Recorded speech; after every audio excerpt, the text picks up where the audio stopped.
Hello everyone, and welcome to today's webinar, Getting Foundation Grants, Research and Resources. We are pleased to welcome all of you, as well as today's presenter, David Holmes, who joins us from Cleveland. Before we begin, a few housekeeping items.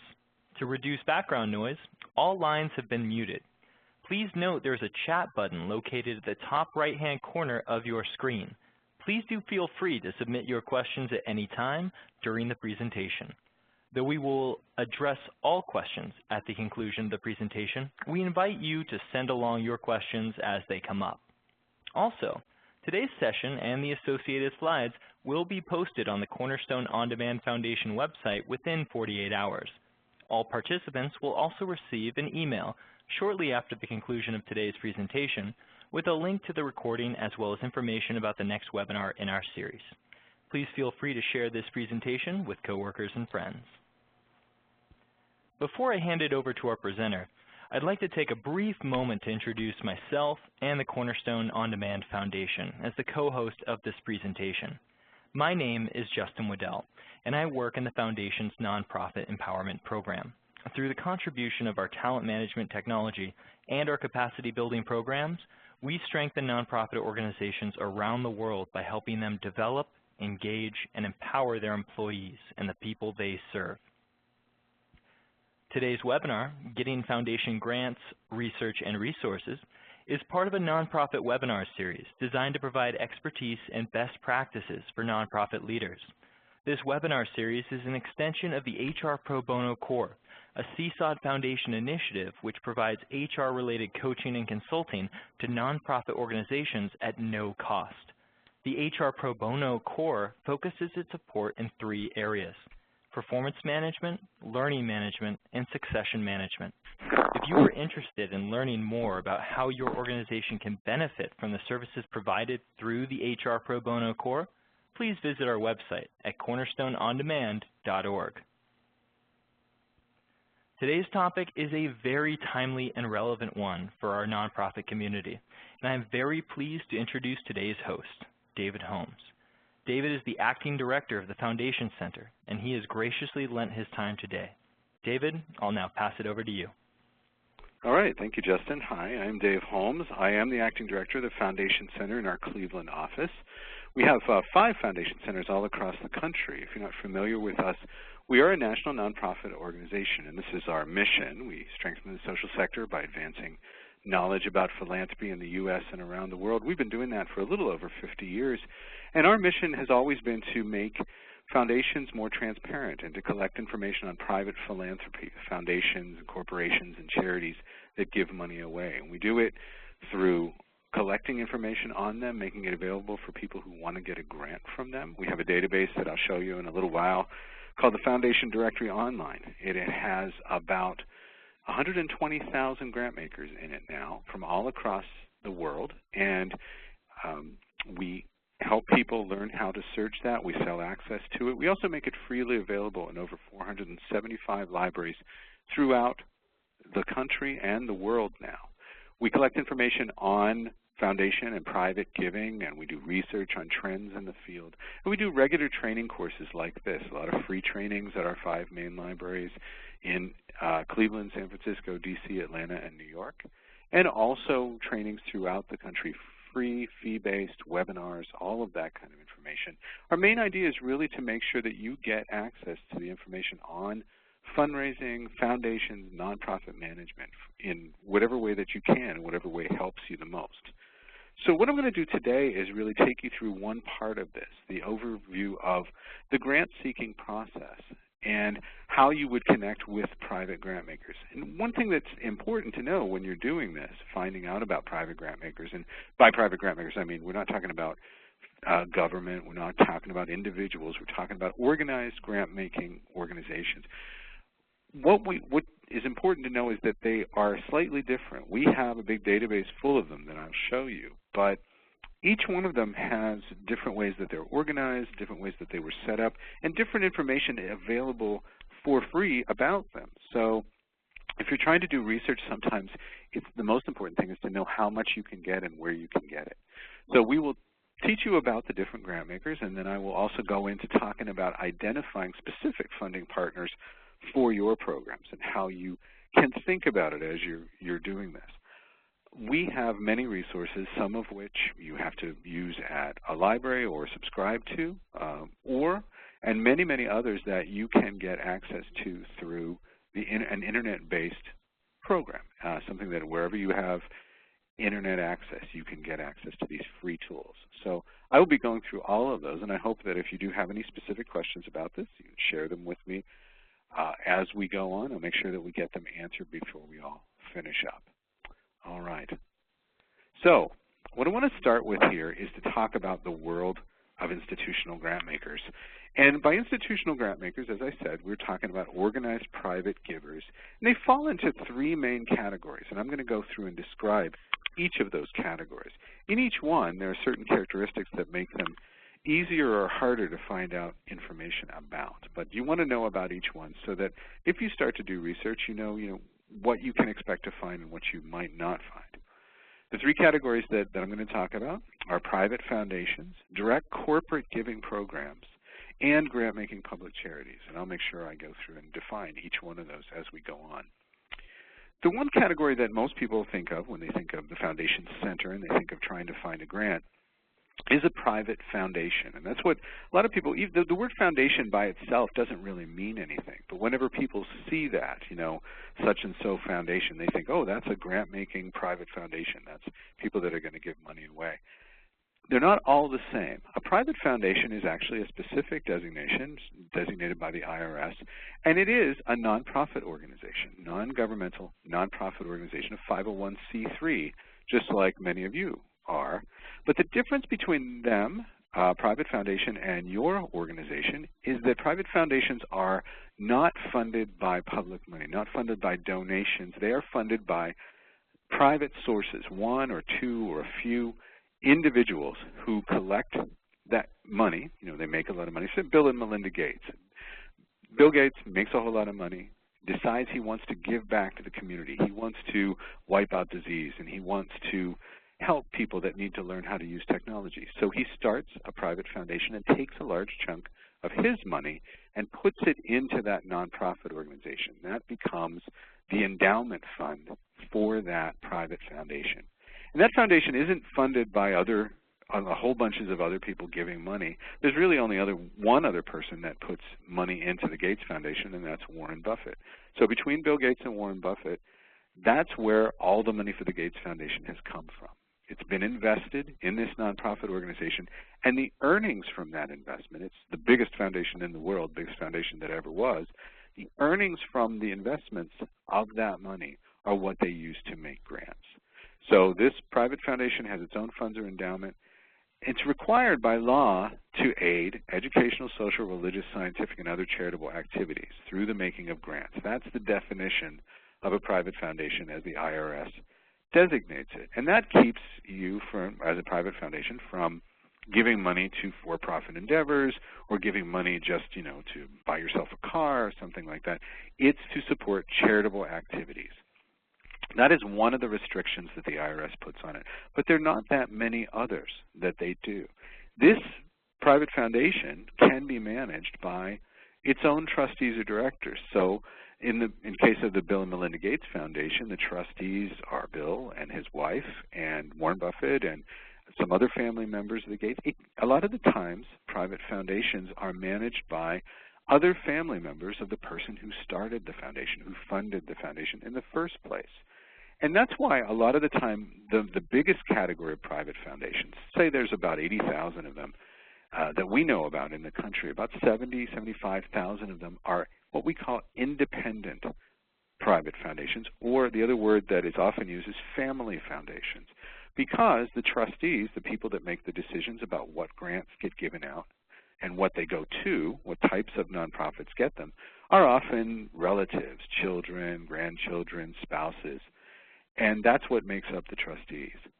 As long as it goes for charity, the IRS is fine with it. And as long as 5% of the assets, 5% of the market value of the assets of the foundation is given out per year, you are in compliance with the law according to the IRS. So that's what's called the 5% payout requirement for private foundations. And some foundations give much more than that, but they have to at least give that, and that's why it's exciting to know that a foundation is so big, and it's the largest endowed foundation, because you know they have to give out at least 5% of that money every year in grants. Now, in order to prove that they do this, they file what's known as a 990-PF. That's a 990 for a private foundation. And it's, you know, as exciting as any other IRS return. It's a return that gets filed. But the thing that makes it interesting is that it is the only place where a private foundation is required to list exactly who they give their money to. So you have a private foundation, and you don't necessarily, you run it with your own trustees, your own family. You don't have to have a website. You don't have to have a published annual report. You don't have to have a phone. But you do have to file that report with the IRS that shows exactly who the money that you gave out went to, what nonprofits received it. And that's a great thing to know that it exists, because you can always tell exactly who a private foundation has funded in any given year through that form. And we have a link to those forms on our website in a couple of places, including a free link on our GrantSpace website. Some other things that are private foundations. Family foundations, independent foundations are the most common, but there are also company-sponsored foundations. And the difference between those and independent foundations is that instead of the money coming from one or two individuals, the money is coming from a company. So a bank or a utility company wants to give back to the community that it serves. They're interested in giving where they have customers and where they have employees coming from. So they take money from the company and put it in this separate private foundation, this separate nonprofit. And the earnings from that, the invested earnings, are what that company-sponsored foundation used to give grants out. And they give grants where they have locations, where they have customers and employees coming from. These, the reason why a company might do this is that if they have a, good and bad years, they always want the community to feel good about them. They always want their employees and their potential customers to feel good about them. But if it's just money given directly from the company, if they have a really bad year, they may not have a lot of money to give away. But the thing about a company-sponsored foundation is if the money is taken from the company and put in that foundation, it's protected. So the company could have a terrible year, but they still have money in their foundation to give away. I'll talk about the other ways that companies give money away in just a little bit. The other type of private foundation is not as common as the other two. It's called the operating foundation. And operating foundations are more of an international way of doing private foundation giving. And it simply means that the private foundations fund their own programs that they themselves do. So, for example, the Getty Museum out in California, the Getty Museum is actually an operating foundation, and the money is invested in a private foundation. The earnings from that money are used to run the Getty Museum. So it does a nonprofit work, runs a museum, or does research, or publishes a nonprofit journal, whatever it is. They're doing their own nonprofit work. They don't give out many grants outside of that. But all of these are pretty easy to research because somewhere they have documented exactly who they've given to. And if they don't give out a certain amount per year, they get nasty penalties from the IRS. So it's good to know about these. We compile information on those and add more information to it when we put it in our foundation directory. There are other types of grant makers, though, that are a little bit harder to research. They don't work exactly the same way. One of them is direct corporate giving programs. Just like I said, the corporation can have a separate private foundation. They don't have to. They could also give directly from the profit and loss of the company. So they give, and they may give through what they call their community relations department or their public relations department, whatever they call it. It's usually money that they give out to benefit local nonprofits, to benefit their communities, to benefit the places that they care most about, where their employees and customers come from. And if they have a really good year, maybe they give a lot of grants out. And if they have a really bad year, they maybe don't give any grants out. The thing about a direct corporate giving program that makes it attractive to a company is that they aren't required to give a certain amount out per year, nor are they required to let the IRS know exactly who they've given to.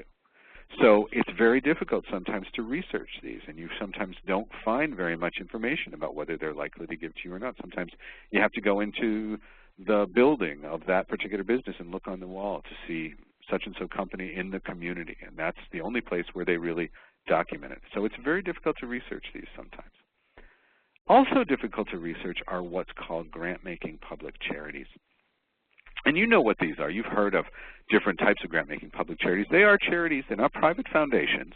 Sometimes they're called public foundations, but they're not really foundations at all. They are nonprofits just like yours, 501c3 nonprofits, that raise money from the community. It's not money just coming from one private source. It's money raised throughout the community, and then they give grants out with that money that they raise. If they raise a lot of money, they give a lot of grants out. If they raise a little, they give less. Some of the most popular ones are ones that you've heard about, are like the American Cancer Society, the American Heart Association. These are charities, raise money from the community and give it back. Some of these grant-making public charities, maybe they're run by a sports star or movie star, and they may have foundation in their title, whoever such-and-so person's foundation. But normally that's not a private foundation. It's money that they raise to give back for things that they care about, to the issues they care about in their communities. And the thing about the grant-making public charities, just like the direct corporate giving programs, there's not a requirement that they give out a certain amount per year. They disclose what giving they do through the Form 990, but they don't always list exactly who they give grants to because they don't have to. Among those, so you have American Heart Association, American Cancer Society, you have foundation-named ones like the Women's Foundation, the Ms. Foundation for Women. Ms. Foundation for Women is not a private foundation. It's a grant-making public charity. It raises money from the community to give grants related to women's issues. But you also find what are called community foundations. You probably know about these in your community. They're usually gathered around a particular city or county or region, and they consist of large numbers of funds, people who, instead of starting their own foundation, bring their stack of money, pile of money, into the community foundation, and the community foundation starts a fund. And they give back to the needs, very usually, of the community that they're in. So whatever county, whatever region that they're in, they'll give back to. But community foundations don't just have that one invested amount. They have numbers of different funds, hundreds or thousands of individual funds that they draw money from. And they don't know how many they're going to have every particular year. So they're not a private foundation. It's not funded by just one or two people. It's funded by so many, funded by the public. So they do not have to file a 990-PF. They file a 990. Some years they give more, some years they give less. Most of them try to give at least 5% per year, but they're not required the same way that private foundations are. So all of this is really background information. It just means that when you're researching them, you need to know, if it's a private foundation, I know I can find out exactly who they've given to, but if they're a direct corporate giving program, I'm going to have a little bit of a harder time. What we do at the Foundation Center is try and gather these all together and help you understand how to match up with them, how to partner with them. And there's a lot of things that you have to consider when you're deciding whether you're going to partner or not.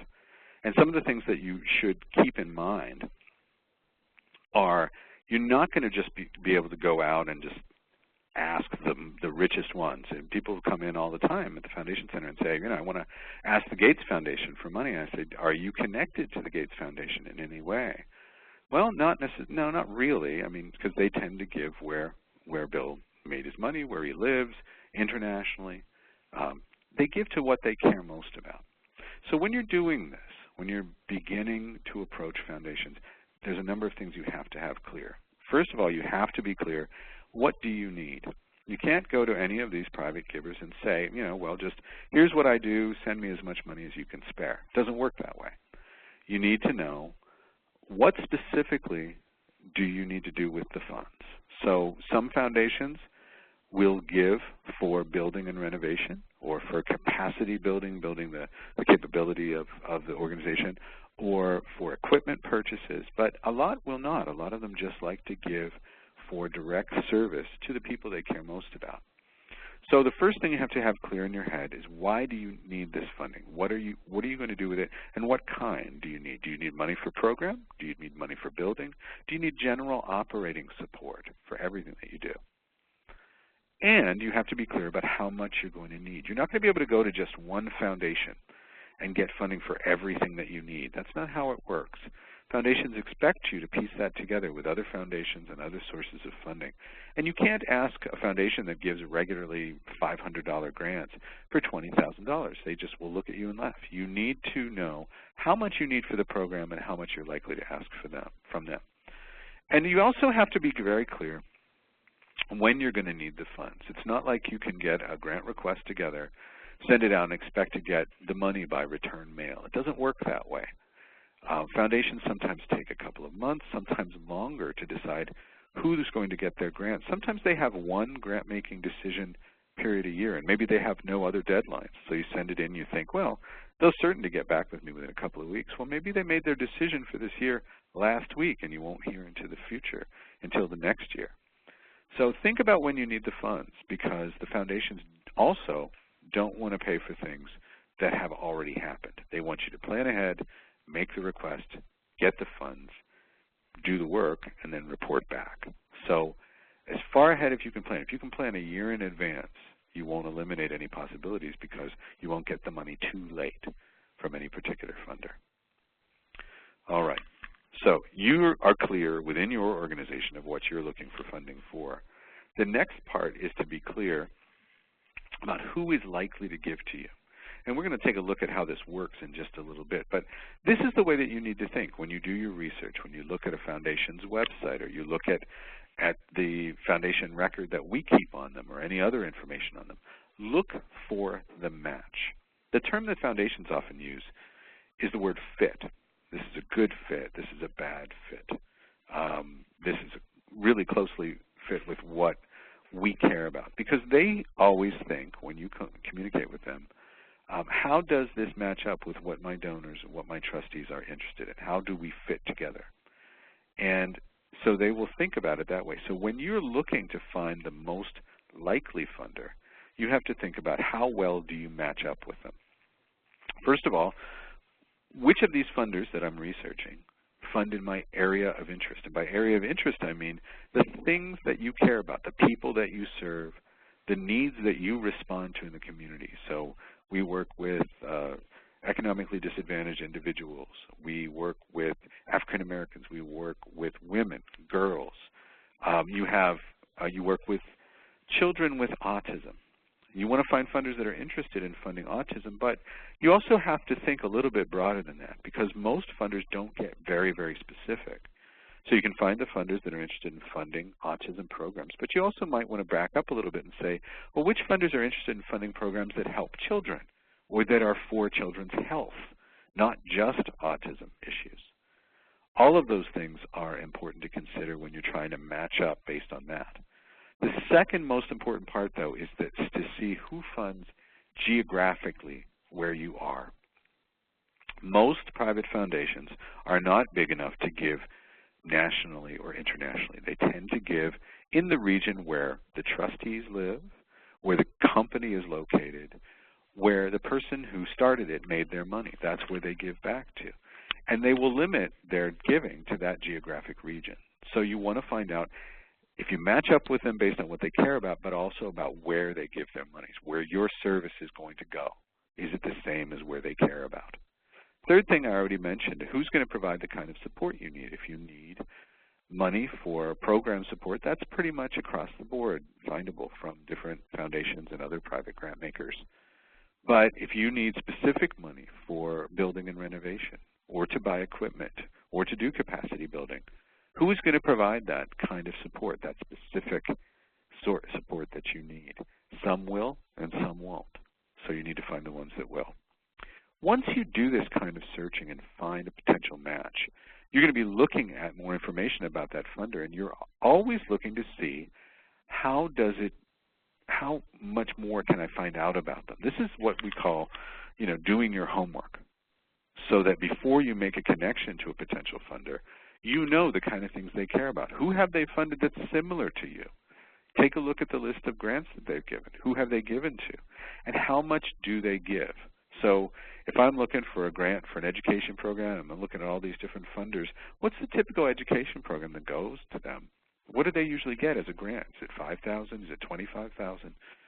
Take a look and see what's likely, so that you can make a connection to them. Now, I'm going to show you in a little bit where you can find more about proposal writing and developing a request to a funder. This is not a class teaching you that. But know that each of these funders is going to have a slightly different application process. One of the steps of this is to establish connection, to make a phone call. I always say when you look at a particular foundation, look to see how they like to be connected with initially. Do they want a phone call or a letter of inquiry, which is a short version of a grant proposal, or sometimes a full proposal? I always say it's better to try and make a phone call first. You don't want to not make that phone call and just send out grant proposals all over the place and then hear the word no all the time. You want to make a phone call where you might hear the word no, where you talk to them and explain why the funder should be interested, and they say, well, that's not really what we're interested in. Do you want to hear the word no before you do a week's worth of writing, or do you want to hear it after? And do you want to waste your time? They're trying to keep from wasting time. So try to make that initial contact.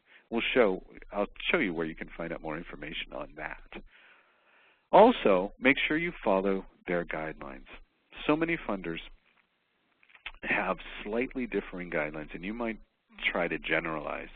The cliche in the foundation world is if you meet one funder, you've met one funder, because they all have slightly different needs.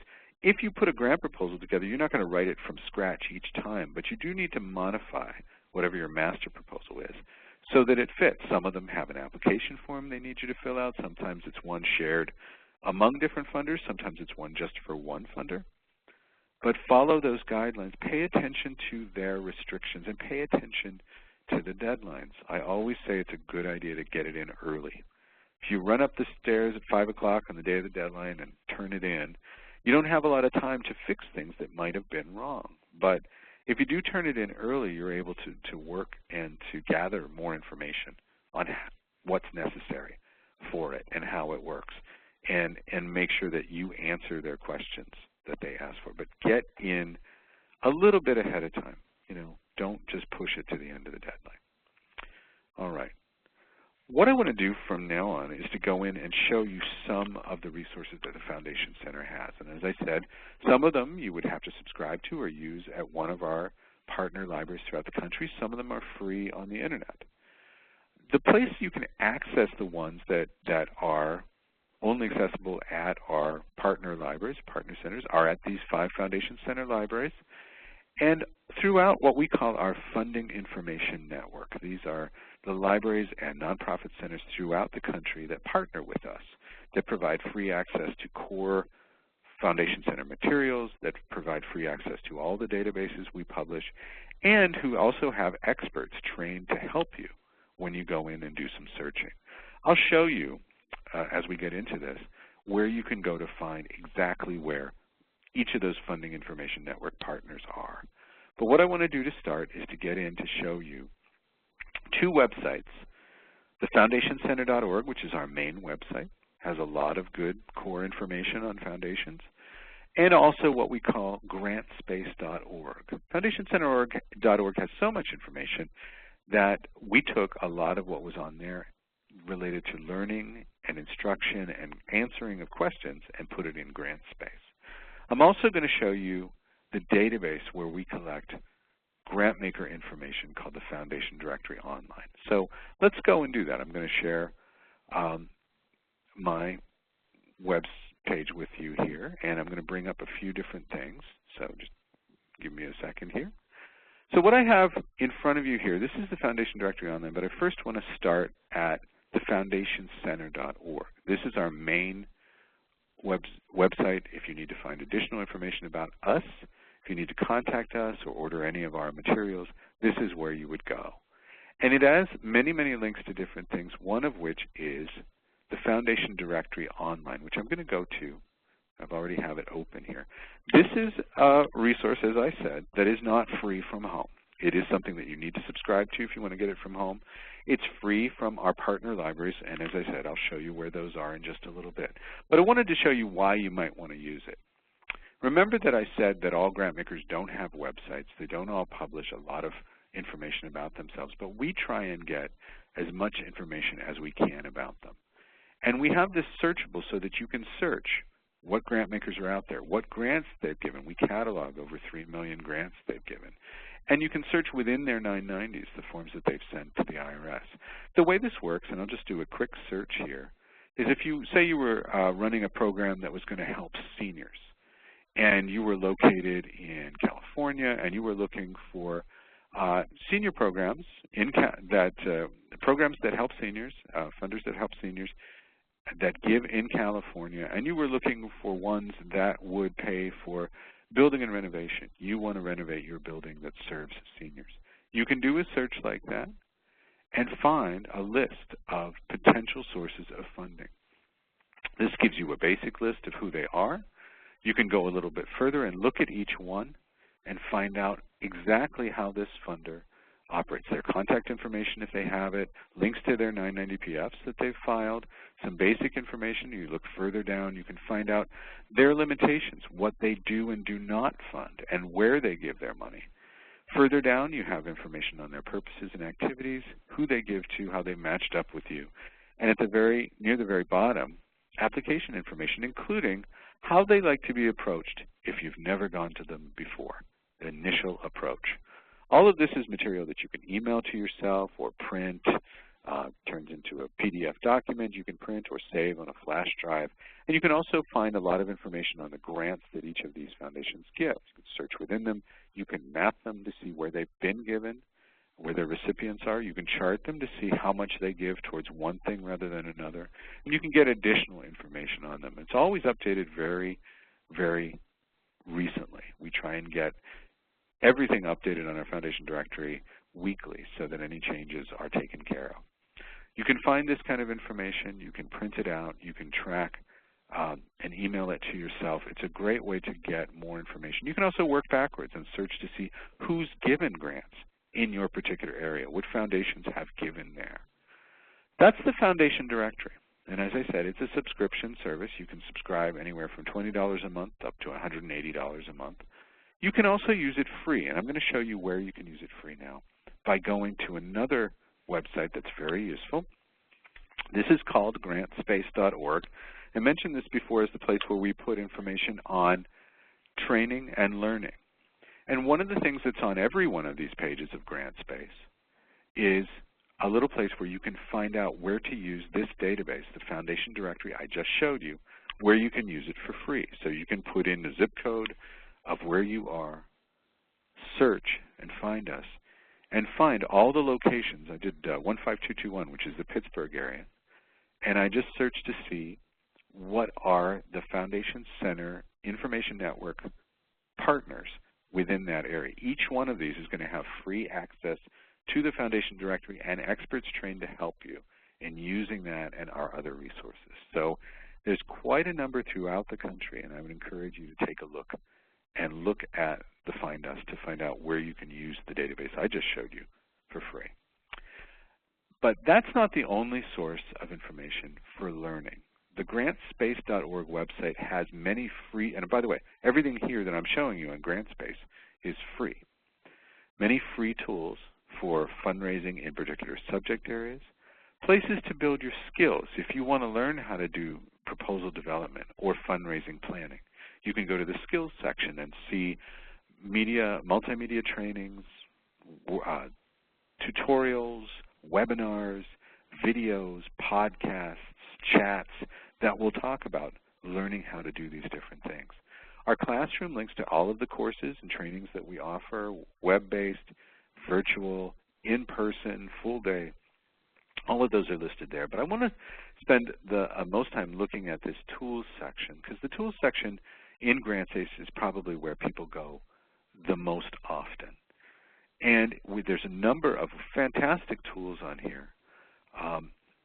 There's a sample document collection. If you want to write grant proposals and you want to see samples of how grant proposals are done, or you want to download sample budgets or cover letters or letters of inquiry, that's our collection of free sample documents you can download to use as models. But oftentimes what people use in this, there are many free databases within this section, a free database of our library catalog and collaborations and evaluation tools. But what gets used more than anything is what we call our knowledge base.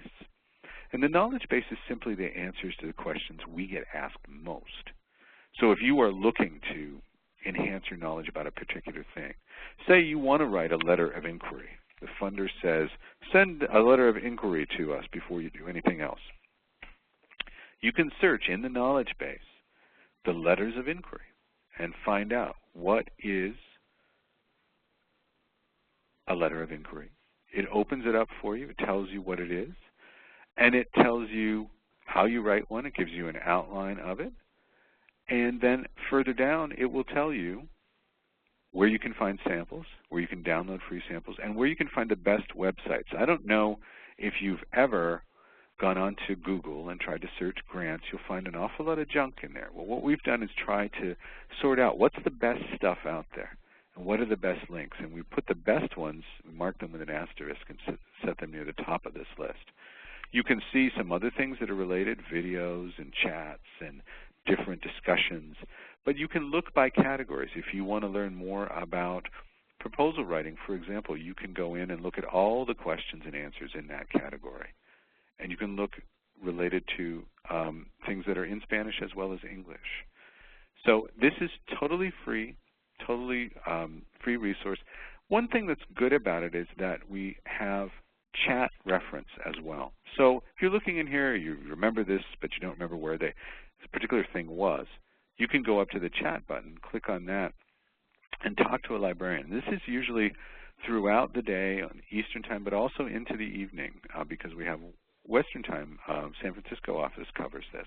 If the chat button isn't there, you can't get an immediate answer, you can go to the Ask Us button, and it will take you directly to an email form. We take it very seriously. We try and get back with you within a very short amount of time related to what your question is. If you send it in the middle of the night, when we look at it in the morning, we try and answer your question within about 2 hours. We can't tell you which foundations to approach. We can't write grant proposals or read them for you, but we can certainly point you in the right direction related to your grant seeking and fundraising. Okay, so what I'm going to do now is go back. I'm going to finish up here and go back to the slides and just make sure that we're all done and everybody understands what we talk about. And then I'm going to take all the questions that have come in. So remember from all of this that it's very, very important to be clear about what you're grant seeking for, and then also to be clear about who you want to match up with. Understanding how you match up with them based on what they care about, who they serve, where they serve, that's going to be the most important if you're going to do effective grant seeking. All right. So I'm going to open it up for questions. Justin? Fantastic. Thank you, David. A reminder to everyone, you can submit your questions through the chat box in the middle right-hand side of your page. We've already got some questions that have come in. David, this first one is a two-part. First, what does capacity building refer to? And second, please define operational funding. Is it only capacity building? We submitted a grant based on a private foundation's guidelines for operational fundings, right? And it was rejected based on their statement that it was not a capacity building request. Okay, well, capacity building, it's difficult sometimes, and I have been asked, what does a grant maker mean by this or that? And I have to say, well, I'm not them, because some people define things slightly differently or with a different quality. So it's always best when you have a question about what they mean to talk directly to the grant maker. But just to give a definition, our working definitions, when we talk about capacity building, we're talking about money that you would use to enhance the operational abilities of the people that work. This is not what we would call general operating money. General operating money is just the money that you use to keep the lights on, to keep the utilities paid for, to keep the rent paid. It's the keeping the business running. Capacity building is slightly different. It's about enhancing the ability of the organization to do its job better.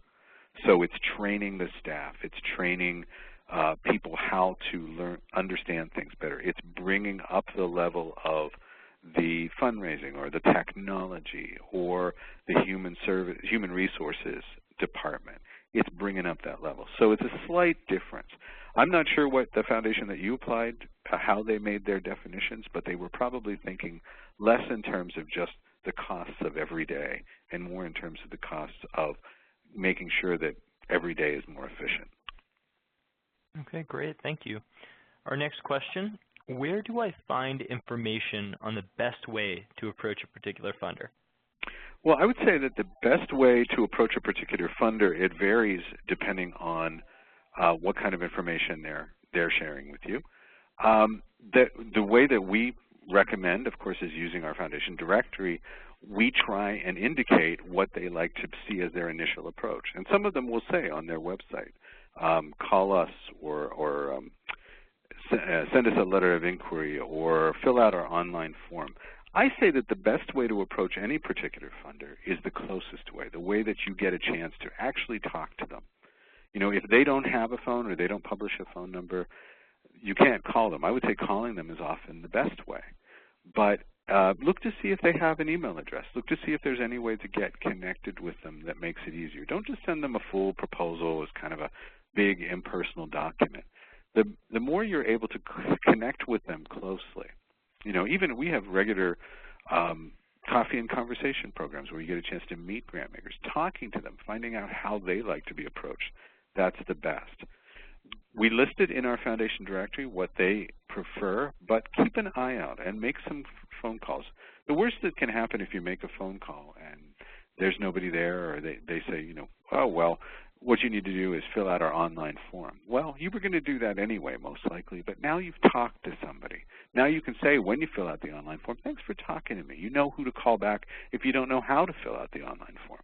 So it's very important to try and look as many different places as you can. Look at the foundation directory record, look at the foundation's website, and look to see is there a way to make the closest connection possible. Great, thank you. Our next question. I know many funders don't accept unsolicited requests. How do I get on the radar of a funder with this type of policy? Well, there's no one right way to do that. And you will find funders sometimes that say, when you're reading about them, gives only to pre-selected organizations or applications not accepted. One way to do it is to look to see their board. Does anybody on their board, is any of the people on their board familiar to anybody on your board? Can you have one of your board members contact them if they know somebody there and introduce you? Maybe you've been working with a local foundation and they've funded you as much as they can, but that you want more funding, and they may know somebody on that foundation board that can help introduce you. Sometimes you just send them a letter of introduction, not an application letter, not a letter of inquiry with a request for money in it, but just an introduction saying, this is who we are, and I know that you're interested in these things, and we do these things, so I'm hoping that you might consider us the next time you consider giving out grants. I've talked to people that run foundations that have applications not accepted on their guidelines, and they do keep an eye open. A lot of times they know who they want to fund. They have particular organizations that they focus on, but sometimes they get more money than they think they're going to get. Sometimes they want to expand, and they need to know who's out there that matches up with them. So you don't want to, call any unlisted numbers or show up at their house or anything, but see what way that you can connect with people that might already be connected to them. And at the very least, send them an introduction so that they know how to get a hold of you if they want to. Fantastic, thank you. Our next question. Is there a way to find the total number of grants that were granted for the last year in a specific geographical area? Oh, that's a good question. And I'm actually going to take you back to our website because we have a new resource. And I'm just going to bring it up here. Let's see, we went back. I'm going to bring it up through the foundationcenter.org. So I showed you that website at first here, foundationcenter.org. In our Gain Knowledge section, we have a wonderful new resource called Foundation Stats that allows you to go in and search to find data on giving for all sorts of different foundations. And you can search grants, you can search foundations in particular areas and regions. You can do it through charts and trends. You can download this data in PDFs or comma-separated values. You can look at particular populations and who's funding them. It's a great, easy-to-use resource. In addition to that, on the Foundation Stats in our Gain Knowledge section, there are information on trends, things we publish, international trends, national trends. But take a look at this. It's a brand new resource, literally was released last week. So if you want to find the latest information, this is the place to go, data.foundationcenter.org, accessible through foundationcenter.org in our Gain Knowledge section.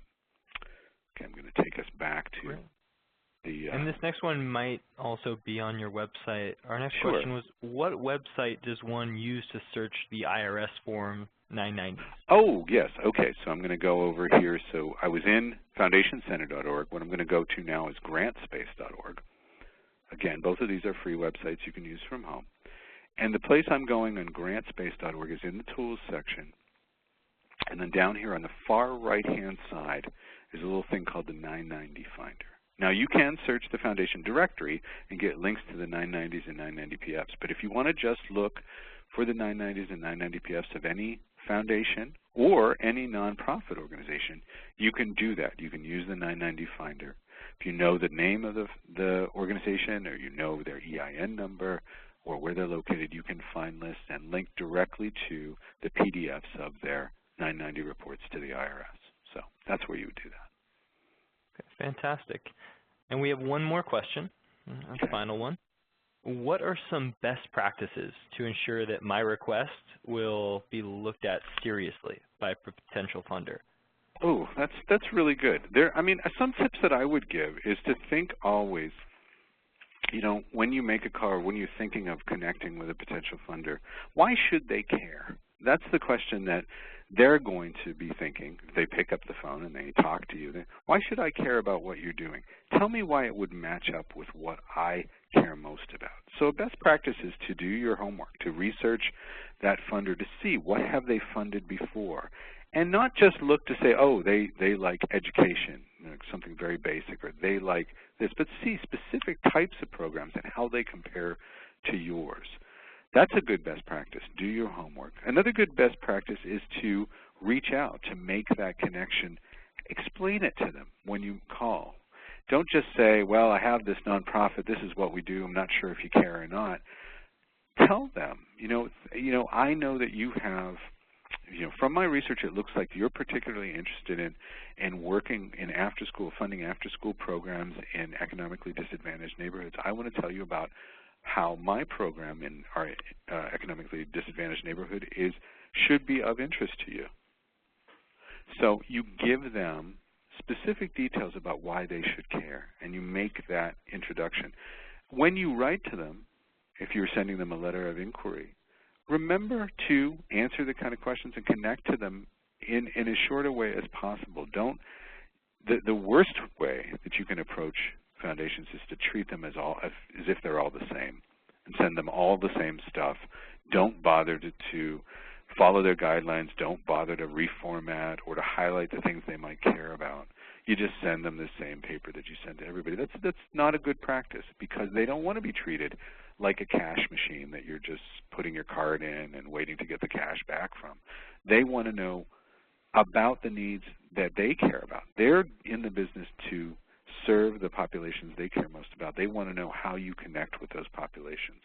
So talk to them. Make it personal. That would be my best advice. Remember that it's not an objective process. Government funding, you get experts called in. A lot of the times you get reviewed by an expert. You might even know exactly how well you've done. It's very objective and try to be wide open. With private funding, private grant makers of all kinds, it's very personal. It's very much based on what they care about. And you have to show them why they should care about what you're doing. So connect to them. That's my best advice. Thank you. And that concludes our Q&A. All right. Well, thank you so much. Yeah, and I believe that will now conclude our presentation. As a reminder to everyone in attendance, today's slides and the recording of this webinar will be posted on the Foundation website within 48 hours. We will be sending all participants a follow-up email with a link to this location shortly. Again, a big thank you to everyone for your participation and your wonderful questions, and thanks especially to David for a fantastic presentation. Everyone, thank you very much, and have a